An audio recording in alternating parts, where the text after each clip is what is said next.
Hello നമസ്കാരം. ഇതൊരു surprise ഉണ്ട്. എന്നാന്ന് വെച്ച് കഴിഞ്ഞാൽ ഞങ്ങളുടെ ഫ്രണ്ടിൻ്റെ ഒരാളുടെ വീട്ടിൽ വെച്ചൊരു പാർട്ടി ഉണ്ട്. അപ്പോൾ ഞാൻ പറഞ്ഞേക്കുന്നത് എനിക്ക് ഡ്യൂട്ടി ഉണ്ട്, അതുകൊണ്ട് ഞാൻ വരില്ലെന്നാണ്. ആർക്കും അറിയില്ല കാര്യം ഞാൻ വരുന്നത്. അനൂപേട്ടനും തഷ്യാനോറും ഓൾറെഡി പോയി. ഞാൻ കാരണത്തതേ ഹൈഡ് ചെയ്തിരിക്കാൻ വേണ്ടി പോവാണ്. എല്ലാ സിറ്റുവേഷനും സെറ്റായി കഴിയുമ്പോൾ അനൂപേട്ടനെ വിളിക്കാമെന്ന് പറഞ്ഞിരിക്കുന്നത്. അപ്പോൾ നമുക്ക് ആ ചുമ്മാ സർപ്രൈസ് എടുക്കാൻ നമുക്ക് പ്രത്യേകിച്ച് കുറച്ച് കാര്യങ്ങൾ നമ്മൾ ഉണ്ടാക്കണമല്ലോ. അങ്ങനെ അത്രയേ ഉള്ളൂ. വലിയ റിയാക്ഷൻ ഒന്നും ഞാൻ പ്രതീക്ഷിക്കുന്നില്ല. എന്തായാലും കാണാം. അനൂപേട്ടൻ പറയുന്നേ നീ ചുമ്മാ സർപ്രൈസ് എന്ന് പറഞ്ഞാൽ അവരോട് അഭിനയിക്കാൻ പറഞ്ഞാൽ അവർ നല്ല റിയാക്ഷൻ തരും. ഇത് വലിയ റിയാക്ഷൻ ഒന്നും ഉണ്ടാവില്ലെന്നാണ് അനൂപേട്ടൻ പറഞ്ഞേക്കുന്നത്. അപ്പോൾ അതുകൊണ്ട് പക്ഷേ ഞാൻ ഭയങ്കര എക്സൈറ്റഡ് ആണ്. എന്താവും എല്ലാവരുടെ റിയാക്ഷൻ ഒന്ന് കാണാൻ വേണ്ടിയിട്ട് നമുക്ക് നോക്കാം. ഹലോ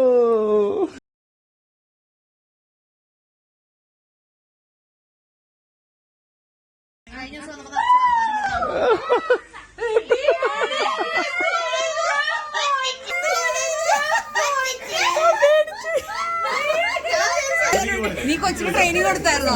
ഞങ്ങള് ദർശനോട് അമ്മയ്ക്ക് ഡ്യൂട്ടി അല്ലേ? അതെ, നമ്മളെ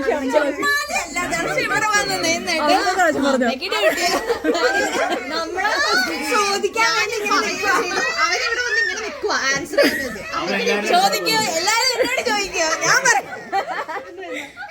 ഹലോ നമസ്കാരം.